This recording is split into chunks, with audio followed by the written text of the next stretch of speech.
અત્યારે અમે ગામડાઓમાં જઈએ ને મારી માવડી, ત્યારે ગામડાની અંદર અમને 50 પટેલો પણ નથી મળતા દેત્રોજ તાલુકાની અંદર. કોઈ કાર્યક્રમમાં જઈએ એટલે 50 વડીલો પણ ન મળે. એટલે ગામડાની અંદર આપણી સંખ્યાઓ ઓછી થતી જાય છે. અને એ સંખ્યાઓ ઓછી થવાના કારણે માત્ર સામાજિક પરિબળમાં ઘટાડો નથી થયો, પણ સામાજિક પરિબળની સાથે સાથે રાજકીય પરિબળમાં પણ ઘટાડો થયો. અને એનું ઉદાહરણ એટલું છે કે આજે દેત્રોજ તાલુકાની અંદર 72 સમાજના આપણા 18 થી 20 થી 25 ગામ હોવા છતાં માત્ર એક સરપંચ છે. અને એક સમયે એ જ દેત્રોજ ગામની અંદર 8-9 સરપંચો આપણા હતા. અને સરપંચોની સાથે સાથે ભાઈ શંભુભાઈ જેવા લોકો જિલ્લા પંચાયત સભ્યો પણ બનતા. એટલે ક્યાંક ને ક્યાંક ગામડાઓમાં આપણી સંખ્યા ઓછા થવાના કારણે આપણું રાજકીય પીઠબળ પણ ઓછું થયું છે.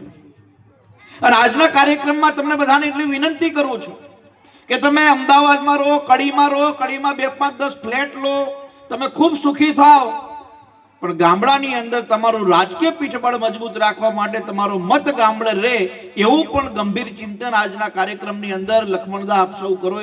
વિષ્ણુભાઈ, એવી મારી આપ સૌને ખાસ વિનંતી છે કે જે પણ મારી અહીંયા માતા બહેનો બેઠી છે, જે પણ મારા વડીલો બેઠા છે, જેના પણ દીકરા દીકરીના 18 વર્ષ થઈ ગયા છે, એ બધાને 2 હાથ જોડીને વિનંતી છે, તમારું ચાહે બામરોલી ગામ હોય, ડાંગરવા ગામ હોય, ગેલડા ગામ હોય, મદ્રીસના ગામ હોય કે દેત્રોજ તાલુકાનું કોઈ પણ હોય, અથવા બહુચરાજી તાલુકાનું કોઈ પણ ગામ હોય, જુટાણા તાલુકાનું કોઈ પણ ગામ હોય, તમારા દીકરા દીકરીના 18 વર્ષ થાય તો એના બાકીના બધા ડોક્યુમેન્ટ કડી કે અમદાવાદના રાખજો, બાપા અમેરિકાના રાખજો, પણ ચૂંટણી કાર્ડ તો એના ગામનું હોય એવી મારી આપ સૌને વિનંતી છે.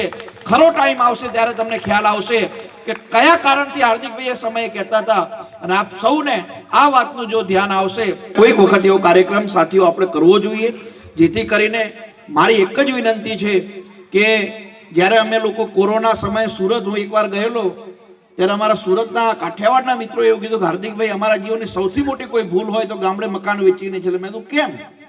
તો કે કોરોના સમયે એ જ ગામમાં જવું પડ્યું, જે મકાન મારું હતું એ મકાન મેં બીજાને વેચ્યું હતું ને એ જ મકાનમાં મારે ભાડે રહેવું પડ્યું. એટલે ગામ બહુ મહત્વનું છે. જે માટીએ આપણને જન્મ આપ્યો, જે માટીએ આપણને મોટા કર્યા, જે માટીએ આપણને ઓળખ આપી, અને ઘણા એવા પરિવારો છે એ જ માટીમાં મરીને રાખ થઈ ગયા. તો આપણા પૂર્વજોની જે ભૂમિ છે એને સાચવવાનું અને ધ્યાને રાખવાનું કામ આપણે બધા સાથે મળીને કરીએ એવી મારી આપ સૌને હૃદયના ભાવથી વિનંતી છે.